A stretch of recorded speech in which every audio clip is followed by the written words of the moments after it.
This is lecture 37 on urban transportation planning. We will discuss on urban structure in this class.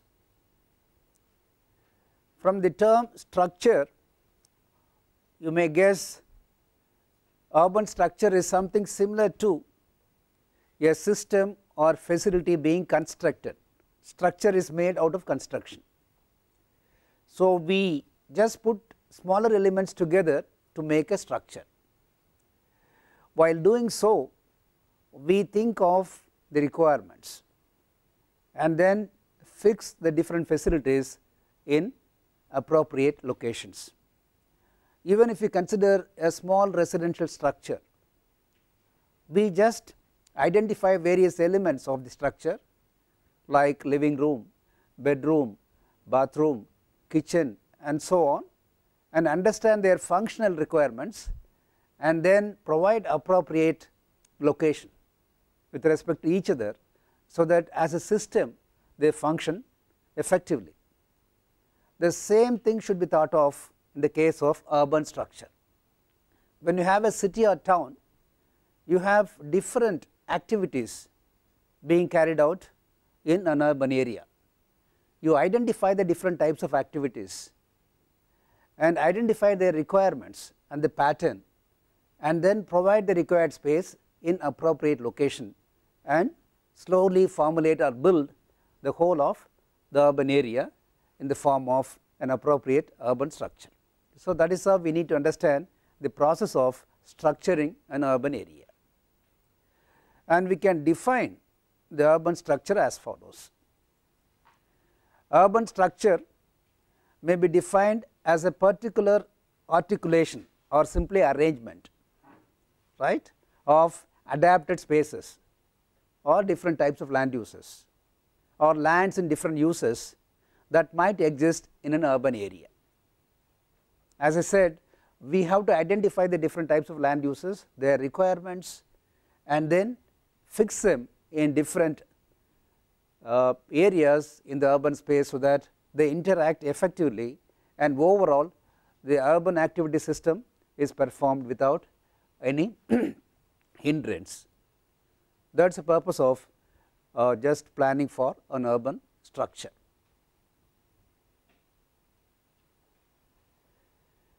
This is the main purpose or objective of structuring an urban area. The purpose of strategic land use transport planning is to synthesize an urban structure. What do you understand by the term synthesize? Synthesize an urban structure. The literal meaning of the word synthesize is putting smaller parts together to make a whole or to make a system. That is the meaning of the word synthesize. Here what we do is we synthesize an urban structure. That means we just put a different land use parcels together to make the urban structure. That is the meaning here, which best houses the system of activities, right, expected to develop in an urban area, and which is capable of accommodating changes in these activity system. That is the most important aspect. It is not that you must think of the current activity system and fit different activities in different land use parcels. You must anticipate possible changes in the form of increased intensity of such activities or modification of the activities. All possible changes are to be predicted, and you must provide for such changes in your urban structure. Clear? This is the most important aspect, which is relevant to our core subject of study. A critical element of an urban structure plan is the configuration of the transport network, since it ties together the other components of the urban structure. Can you think of an urban structure without transport network? No activity can take place without your transportation system. Activities need mobility. So, unless you provide transport system in place, you will not be able to connect different activity locations and make people to perform the desired activities. That is how transport network is a basic framework required to construct the urban space. Most of us, or in general, people understand road network as a facility mainly to provide mobility of people and goods. This is of course the primary function of any road network, and there are several secondary functions facilitated by or secondary functions of road network which we do not realize. For example, how do we take electricity to the different land use parcels, which is a pathway for taking electric power to the required places? We erect electric poles along the roadside. So, roadway facilitates this service provision to the required places. How about water supply? Where do we lay the pipelines to supply water? By the side of the road. How about disposal of sewage from different types of land uses? How do we just align the sewers along the roads? And how do we take the communication cables again along these roads? So, that is how a road network facilitates, as indicated here, since it ties together the other components of the urban structure. So, that is how we need to understand functionally road network plays a vital role, and that is how a lot of planning has to go into the planning of transport network first, and then even if there is some minor variations in fixing of different types of land uses, that can be rectified in course of time. But once you fix the transport network, it is very difficult to change later, because once there is a facility, there will be a lot of development on both sides of your transport network, and it may be very difficult to change the system later. You would have heard about people going to court when some land is acquired for construction of a flyover, isn't it? It is a small element in our transport network. Major transportation projects are delayed because people are going to court. The adjoining building owners are not willing to part with their property. On their part, they are right, because they have invested a lot of money and they have been living there or using the facility for quite some time, and suddenly we just ask them to vacate and go to other areas.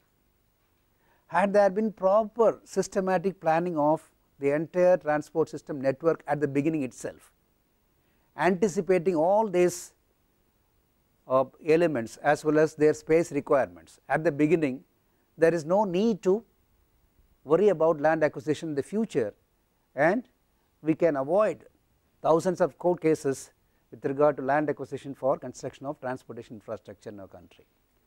That is how we need to understand the importance of planning for the transportation network first, so that it provides or facilitates the whole of the activity system in any area, whether it is urban area or region or the country as a whole.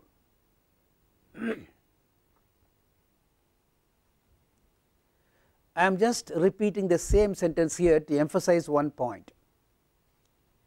The purpose of strategic land use transport planning is to synthesize an urban structure which best houses the system of activities.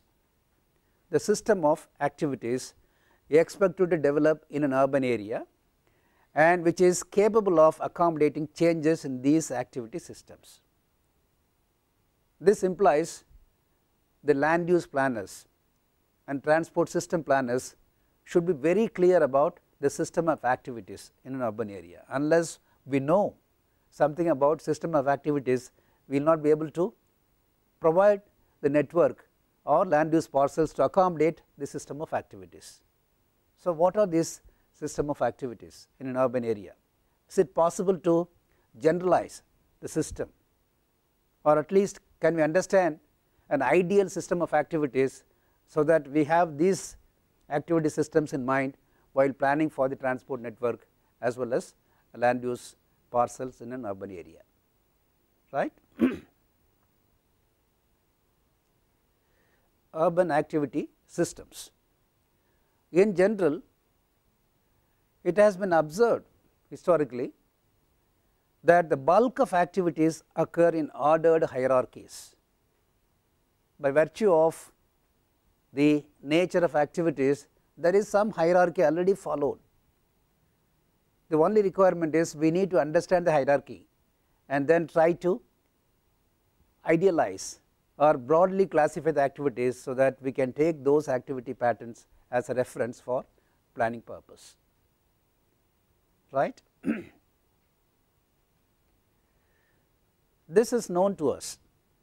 Certain activity centers such as elementary schools and small neighborhood shopping centers, maybe petty shops, right, exist at a scale that serves only local areas.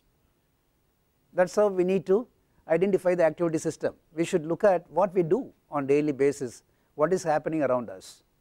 So, this is what is happening in any urban area. And then we should also realize that other types of urban activities exist in larger concentrations and may serve an entire urban region, right. The spread of the area of influence of different activities varies depending upon the type of activity. We have small scale activities whose influence is extending over a smaller part, and there are large concentrated activities whose influence covers part or even whole of the urban area. Can you think of examples of the other types of activities whose influence may cover major part of the urban area or sometimes whole of the urban area? We say that the elementary schools and small shopping areas will have influence over a smaller region spread over few traffic zones. Can you think of such activities, activity centers, let us say, whose influence may cover a larger area of an urban space or the whole of the city or town? Let us say major cultural facilities like music academy. Can you construct music academies in every zone? No. These are specialized major facilities which may be located in one or two locations in a city or town.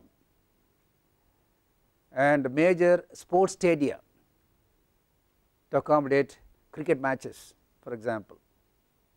You cannot have so many or too many cricket match stadiums in a city, normally one, whose influence will be covering the entire city, sometimes beyond the city also, covering the whole of the region, right.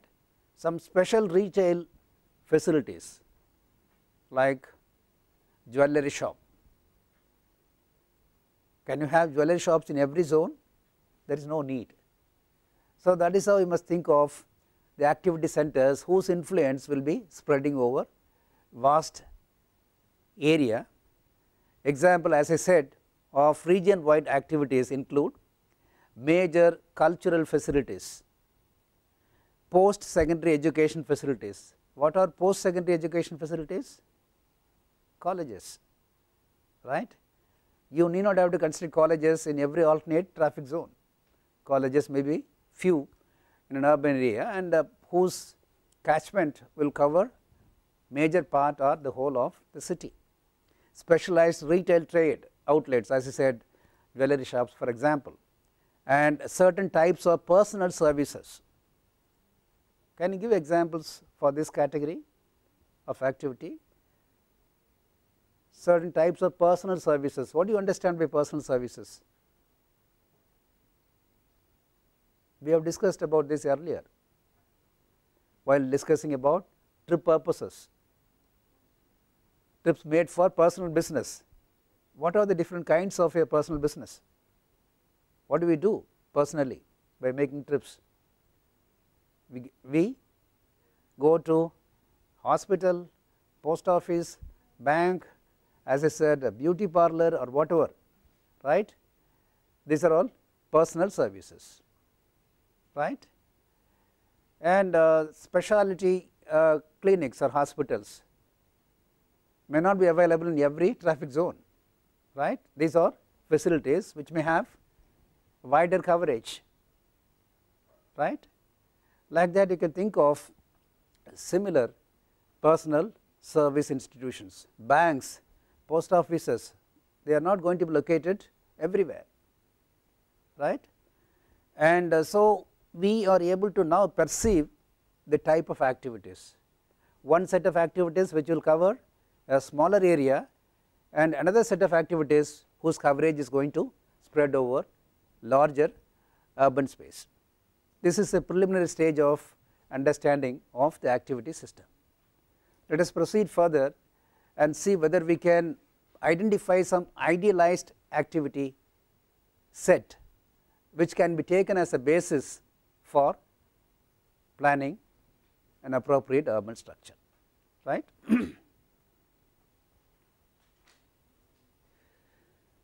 The urban activity systems can be illustrated through idealization of the hierarchy of some of the activities located in urban areas. The same statement in a systematic way is given here, and this is one way of idealizing the activity systems. We can classify one type of activity as household workplace subsystem, right. Activities are movements relating households and workplaces, right. Second, the household service place subsystem. Do you understand? When we say service place, it is a broad based definition. All kinds of activities other than going to work are coming under service. That is how we divide. So broadly we can idealize all kinds of activities in urban area which necessitates mobility of people and goods into two categories. One is simply the household workplace subsystem, part of the whole system, and number two, the household service place subsystem, two subsystems. Okay. You will find later that this is good enough to really plan an urban area to provide for all this, any kind of activity in fact. Service places are of a very general nature, as I said earlier, and include educational facilities. Education is also considered to be coming under service, obviously it is a service, right. Medical services, retail trade and the like. Okay. All activities other than the activity related to work are coming under service related activities, right. Let us try to understand this activity system with the aid of a sketch, so that the concept is made very clear, which is the base for us to proceed further to really think about different types of urban structures. This is the conceptual framework of the activity system in an urban area. Do not look at all the features at the same time, let us proceed from one end and try to understand what we have illustrated here. The smaller circles shown on top are schematically indicating the households, the residences of urban dwellers, and the circles with vertical hatching with vertical lines of a particular size indicate schematically again the community centers.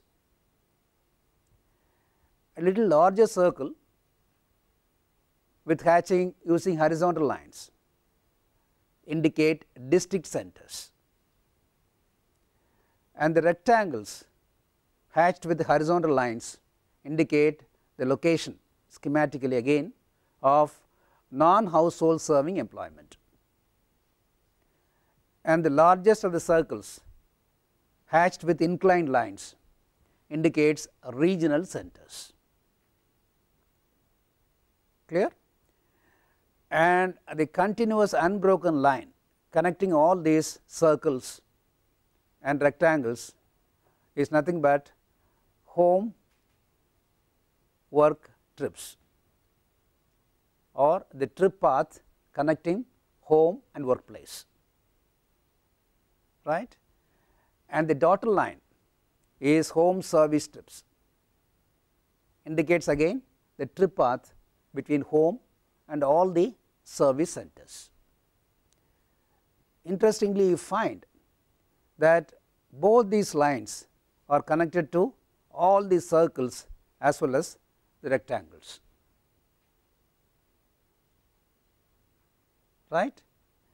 And what are community centers,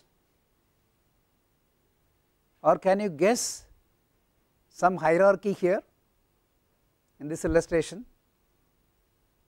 Of course, the size of the circles should give you some clue. Obviously, by these circles we mean the service centers closer to, of smaller size, closer to the households, and these are again service centers of medium size, little away from the residential area, and these are again service centers of larger size, quite away from the households. And you can imagine the area of coverage by each of these service centers depending upon the intensity of activity and the size. They will be covering smaller or larger areas. So, this is what we mean by hierarchical structure of household based activities. Please remember, we are talking about household based activities. Why household based activities? Why we are not talking about movement between the smaller circle and the medium size circle and medium size circle to larger circle? There will be movements, but we have simplified the activity system to some extent, so that we will have some base to understand at least 80 to 90% of the activity pattern clearly, and based on that information we will be able to plan for the different types of land uses and ultimately get a structure for the urban area. Clear? It is not that we are taking into account all types of activities, all types of movements 100% and then proceed with the urban structure process. It is very difficult, because these are all movements which might occur at random without any regular pattern, whereas movement from households to any other activity will have some regular pattern, and that is more important. Household based trips ought to be provided for the required facilities than other trips. Once you provide this, automatically you would have provided for other kinds of movements between other activity centers and so on. That is a philosophy. Okay. Let us try to understand what we really meant by these circles. The community centers shown in figure may be thought of as including junior schools, medical clinics and small size shopping facilities. That is how we need to understand the small circles shown as community centers. District centers, the medium size circle in the figure, might contain major retail trade outlets, right, high schools, personal services and certain types of cultural and entertainment facilities, maybe a small cinema theatre covering a smaller area of that part of a city or town and so on. The activities labeled as non-household serving employment, the rectangular diagrams that was shown in the figure, they are non-household serving employment, and these may be regarded as being equivalent to the basic employment type activities. What do we mean by equivalent to basic employment type activities? We have already understood the term basic employment while discussing Lowry's land use model. The basic employment activity centers will have their markets not confined to the city alone, the market will extend beyond the city, right. That is how the location of basic employment centers are not assessed or arrived at based on the modeling process. We just provide the location exogenously in Lowry's model, right. So, you can understand these employment centers as activity centers whose interest and market spreads beyond the urban area. And the location of these activity centers are not based on the day to day needs of the households of the city, that is the point. And they have been shown at a hierarchical level intermediate between the district and regional centers. District center is a medium sized circle, regional center as you saw is the largest of the circles, and these rectangles are shown in between the medium sized circle and the largest of the circles, right. Why it is so? Because industries typical of this sector are relatively large. Why should they be relatively large? Because their market is wider, their activity will be intense, they will be producing more.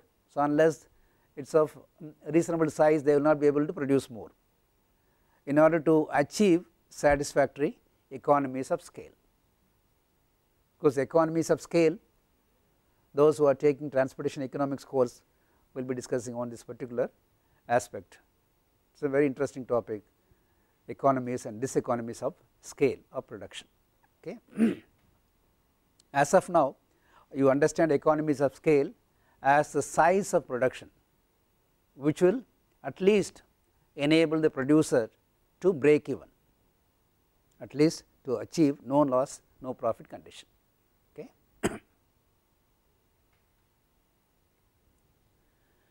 And the regional center might contain government offices, specialized retail trade outlets and personal services as well as major cultural facilities of the region,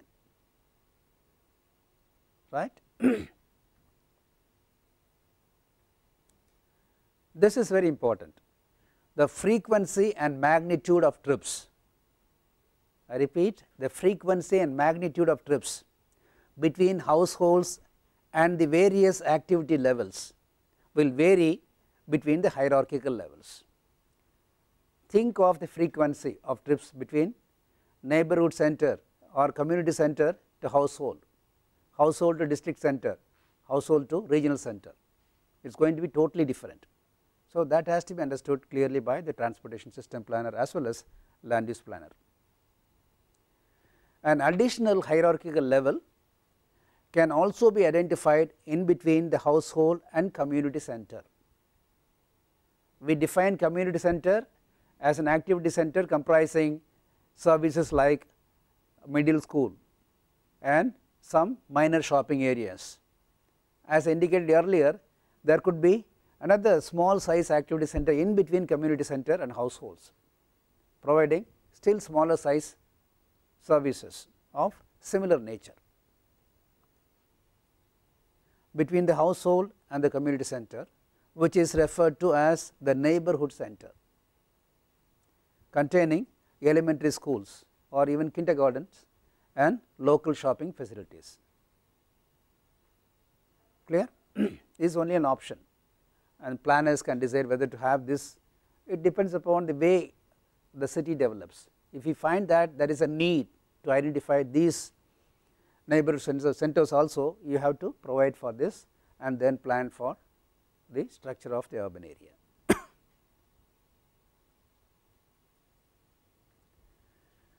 Then about urban movement hierarchies. Should we have to have hierarchy in urban mobility? The reason is given here itself.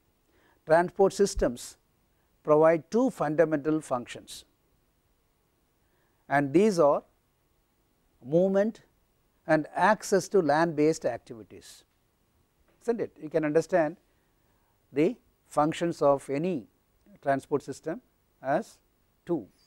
One, it facilitates faster movement, it could be faster movement also, and it provides access to all land based activities. And in urban areas these two functions are very important, because activities are very intense and there is urgent need or demand is more for accessing land uses at frequent intervals, right. At the same time, people who are moving in urban areas over relatively longer distance would like to move faster to reach the places of interest. And if you do both simultaneously, provide access to all land uses and try to move faster, is it possible? These are two conflicting objectives, moving faster and accessing all types of land uses on the way. You cannot do both simultaneously. So clearly we have two conflicting objectives, and as planner and transport system planner as well as land use planner, we must try to satisfy both the objectives or achieve both the objectives simultaneously. Is it possible? We have two conflicting objectives and we want to achieve both simultaneously. Is it possible or not? Yes or no? The answer is yes, it is possible. That is why we exist as transport system planners, and transport system planners must provide solution, because both the objectives are reasonable objectives. One would like to move faster when they want to travel over longer distances in urban areas, the other one would like to access land uses. So we have to provide for both. Let us see how.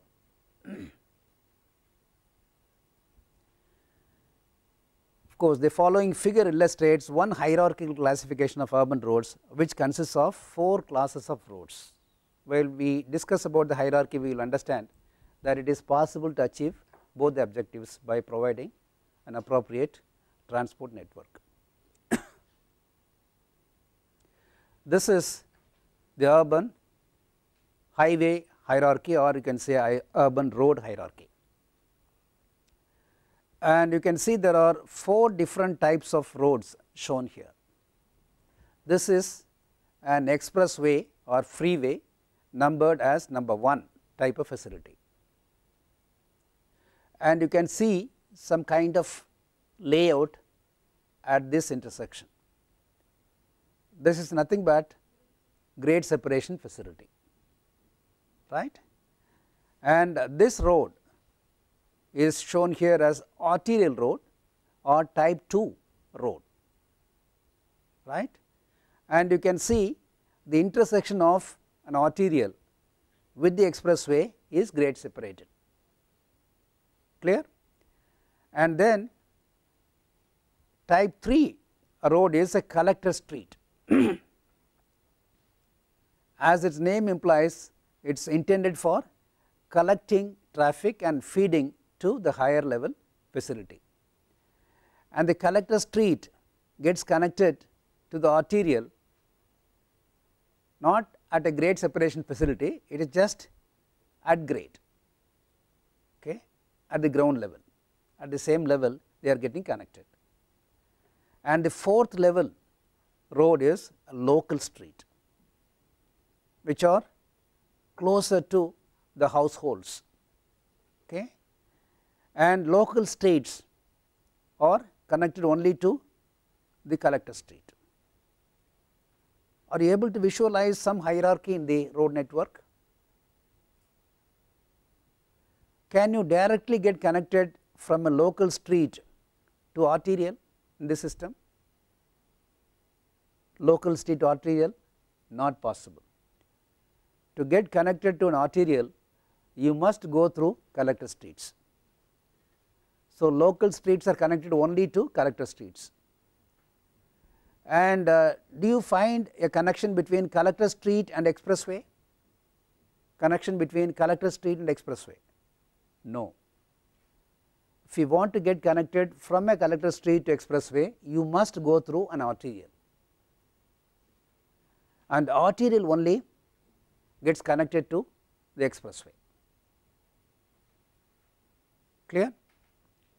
And as their names imply, in the case of expressway, as the name implies, the objective or emphasis is what?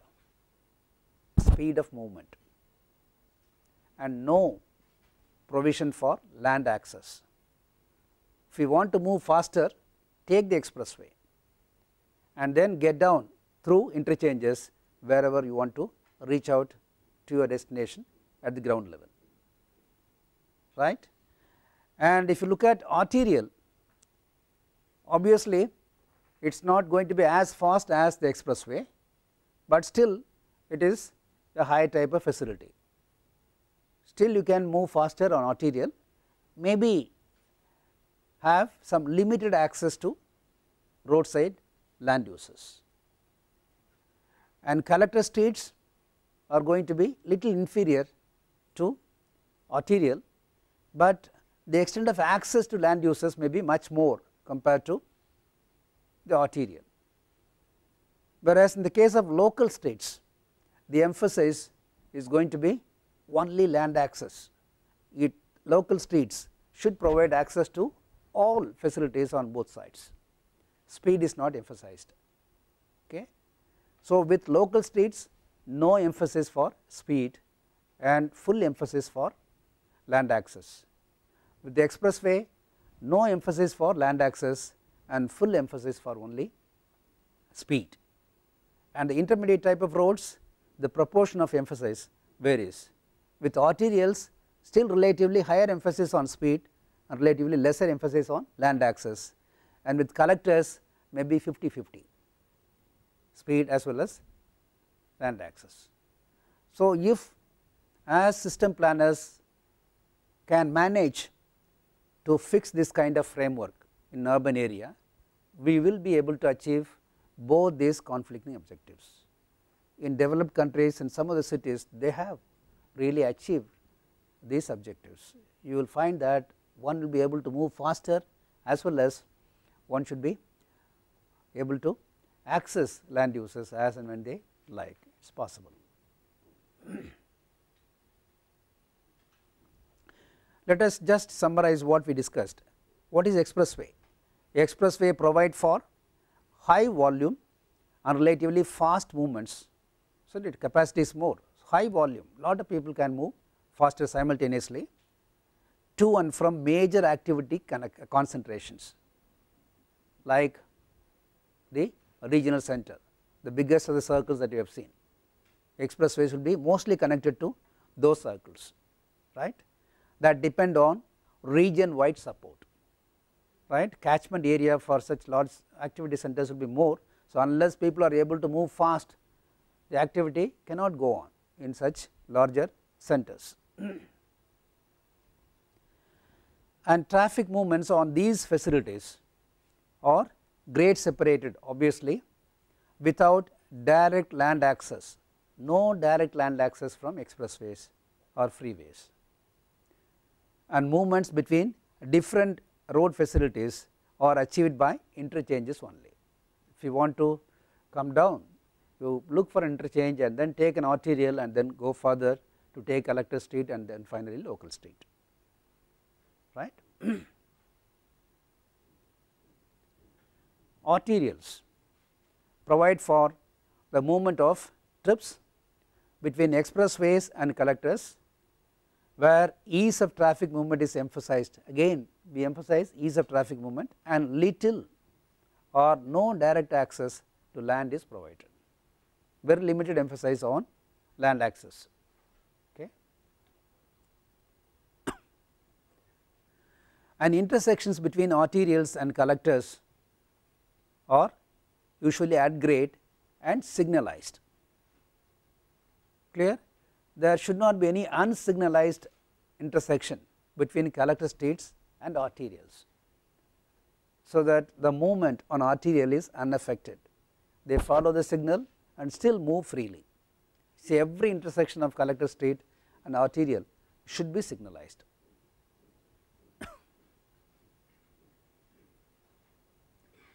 Collector streets provide for the movement of trips between arterial and locals and provides some direct access to land, right. Direct access to land from collectors is possible. Local streets provide for the distribution of traffic within activity areas, that is the primary function, distribution of traffic within activity areas, where the emphasis is in the integration of the road with the land. It is very clearly spelled out. Integration of road with land is the primary function of local streets, and where the speed of movement is not emphasized at all. There is no emphasis on speed of movement. Clear?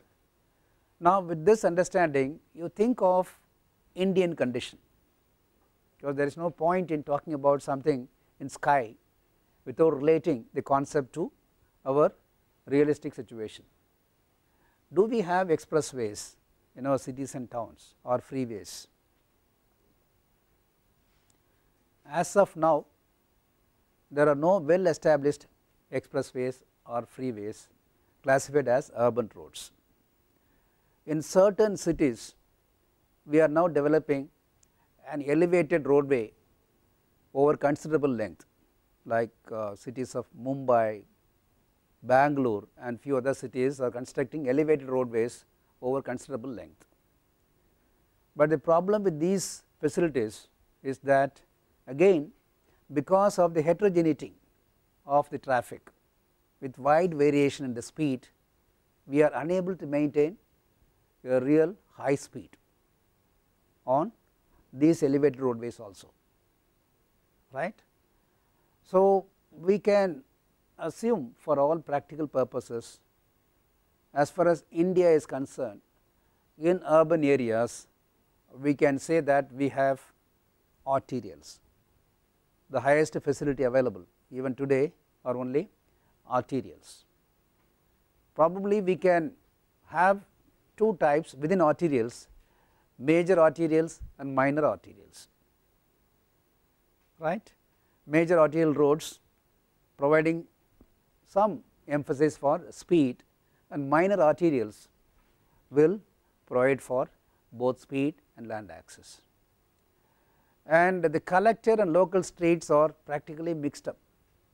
There is no clear division between collector and local streets under our condition.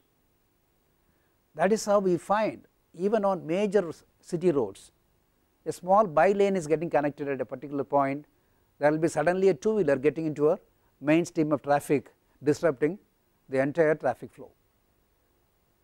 It is mainly because of the absence of hierarchy of road system, right. So, once you have a hierarchy, road users can easily anticipate the locations of conflict, and mentally they can be very peaceful while driving compared to the situation existing today, right.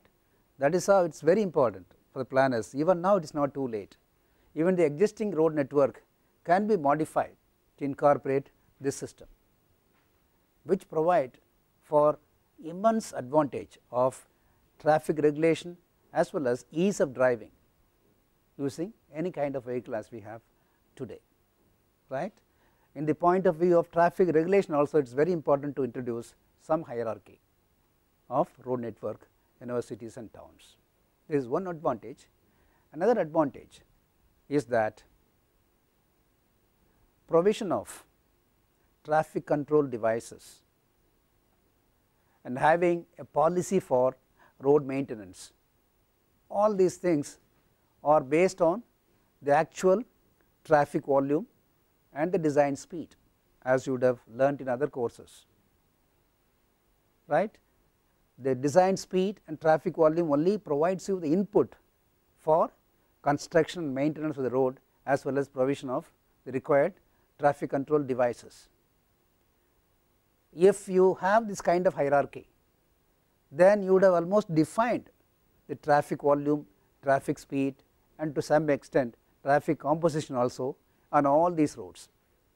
As the transport system planner, you would have segregated traffic based on the hierarchy, and that will help you to understand the construction and maintenance needs of the different categories of roads, right, as well as you can have different types of signages and signals for these categories of roads, right. Design itself can be different, isn't it? Even a location of a signboard depends upon the speed of the vehicle, as you would have learnt in your geometric design of the highways, right. So that is how it is very important to have some hierarchy in your road network, and this will go a long way in regulating traffic flow as well as ultimately achieving both the conflicting objectives of speed and access to land. Clear? And different authors have come out with number of urban structure possibilities, and if you put them all together and broadly classify them, there are basically 3 types of urban structure, right. The first one is called or named as centripetal type of urban structure. The second one is grid type of urban structure.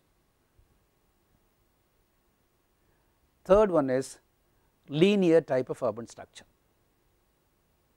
right. You must think of the need for this kind of classification. Why should we have different types of urban structure? Why not standardize urban structure into a single format? After all, we have similar activities in any urban area. People go to work and then reach out to service places. Are they different in different cities and towns? They are same, isn't it? We are able to idealize the activity system, isn't it? Once you are able to idealize activity system, why not idealize the urban structure as a single unit which can be followed by any city or town? Why there is a need to have different types of urban structure? Is it necessary? Yes. Development of the area might be different in different places, so it depends. The surrounding land use also depends on the development of the area. Now what exactly mean by development of the area? There might be some new workplaces coming in the IT sector suddenly came, so it is like everyone is tending towards the IT sector now, so it depends on that development of that area. Yeah, your response is there may be different patterns of development of the urban area, and it may not be possible to stick to a particular urban structure, but we must realize the urban structure incorporates all the possible developments, that is land use planning. Okay. As I might have told you earlier, we identify clearly different types of land uses on urban space.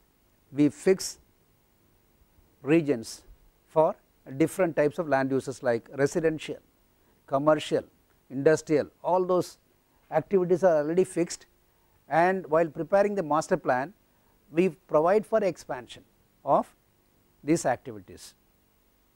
If that is acceptable to us, then we can argue still we can have a single urban structure to be followed by every city, because activity pattern is same, and if we are able to provide for development or even changes in activities at the planning stage itself, why not have a single urban structure for every town and city, which will be easier to manage, isn't it? And people migrating from one city to another city might feel at home because things are same everywhere. Why it is not possible? But I would say, but still it is not possible to have one formula for urban structure to be adopted everywhere.